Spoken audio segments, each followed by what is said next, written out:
ನನ್ನ ಪ್ರಿಯ ಸ್ನೇಹಿತರೆ, ಒಂದು ಬಲವಾದ ಸಾಕ್ಷಿಯನ್ನು ಮುಂದೆ ಹೇಳುತ್ತೇನೆ, ಕೇಳಿರಿ.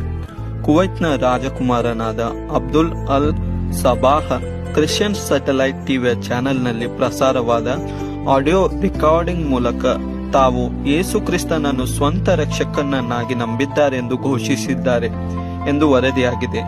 ಈ ಸಂದೇಶದಲ್ಲಿ ಅವರು ತಾವು ಯೇಸು ಕ್ರಿಸ್ತನನ್ನು ನಂಬಿದ ನಿರ್ಧಾರಕ್ಕಾಗಿ ಕೊಲ್ಲಲ್ಪಟ್ಟರೂ ಸಹ ನನಗೆ ಭಯವಿಲ್ಲ, ನಾನು ಸತ್ತರೂ ಪರಲೋಕದಲ್ಲಿ ಯೇಸು ಕ್ರಿಸ್ತನನ್ನು ಮುಖಾಮುಖಿಯಾಗಿ ನೋಡುತ್ತೇನೆಂದು ಪೂರ್ಣ ಹೃದಯದಿಂದ ನಂಬುತ್ತಾರೆಂದು ಧೈರ್ಯದಿಂದ ಹೇಳುತ್ತಾರೆ.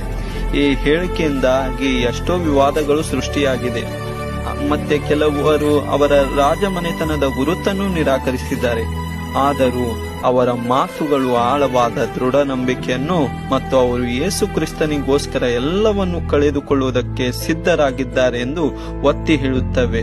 ನನ್ನ ಪ್ರಿಯರೇ, ಕ್ರಿಸ್ತನಲ್ಲಿ ಸಾವು ಕೂಡ ನಮಗೆ ಅಂತ್ಯವಲ್ಲ, ಅದು ನಮ್ಮನ್ನು ಶಾಶ್ವತೆಯ ಭರವಸೆಯಾಗಿದೆ.